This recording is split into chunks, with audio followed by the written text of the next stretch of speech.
বৰুৱা মহাবিদ্যালয়ৰ এই যি এনুৱেল ফেষ্টিভেল কালচাৰেল মহা উৎসৱ আৰু সাংস্কৃতিক ৰেলী ইয়াত উপস্থিত হ'বলৈ পাই নিজকে আনন্দিত হৈছোঁ।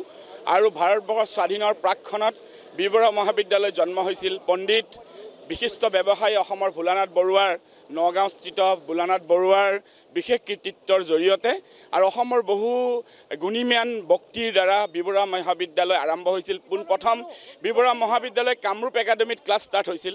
পিছলৈ বি বৰুৱা মহাবিদ্যালয় এটা স্থাপন হয় আৰু বি বৰুৱা মহাবিদ্যালয় উত্তৰ পূৰ্বাঞ্চলৰ পিছত নাকৰ A++ গ্ৰেড পাবলৈ সক্ষম হৈছে। বহু দিশত বি বৰুৱা মহাবিদ্যালয় সদায় কৃতিত্ব লাভ কৰি আহিছে আৰু আজি এই অনুষ্ঠানত উপস্থিত হ'বলৈ পাই মই নিজকে গৰ্ব অনুভৱ কৰিছোঁ। যিহেতু বি বৰুৱা মহাবিদ্যালয়ক 93-94 বৰ্ষত ছাত্ৰ একতা সভাক আমি প্ৰতিনিধিত্ব কৰিছিলোঁ আৰু এইটো খুব গৌৰৱৰ ক্ষণ আৰু এটা গৌৰৱৰ অধ্যায় আৰু ইয়াত নিজক নিয়োজিত কৰিবলৈ পাই গৌৰৱ অনুভৱ কৰিছোঁ।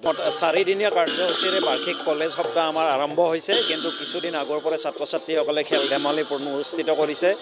আজিৰ শোভাযাত্ৰা আহিছে আৰু এই শোভাযাত্ৰাত অসমৰ বাৰেৰহণীয়া সংস্কৃতি উত্থাপন কৰিবৰ কাৰণে ছাত্ৰ ছাত্ৰীসকলে চেষ্টা কৰিছে আৰু মই ভাবোঁ তেওঁলোক সফল হ'ব। এনেও অসমত আমাৰ ছাত্ৰ ছাত্ৰীসকলে সাংস্কৃতিক জগতত সদায় দপদপাই আছে। এটা ঐতিহ্য আছে বি বৰুৱা কলেজৰ। আমি বি বৰুৱা কলেজে 81 বছৰ বয়সত ভৰি দিছোঁ আৰু অসমৰ সংস্কৃতিত যি অৰিহণা, এই অৰিহণা সদায় জিলিকি থাকিব। বি বৰুৱা কলেজৰ ছাত্ৰ ছাত্ৰীসকলে, প্ৰাক্তন ছাত্ৰ ছাত্ৰীসকলে যি ঐতিহ্য দাঙি ধৰিছে, আমি অতিশয় আনন্দিত আৰু সুখী। মই ছাত্ৰ ছাত্ৰীসকললৈ অভিনন্দন আৰু শুভেচ্ছা জনাইছোঁ। লগতে মোৰ সহকৰ্মীসকললৈ মই অভিনন্দন জনাইছোঁ।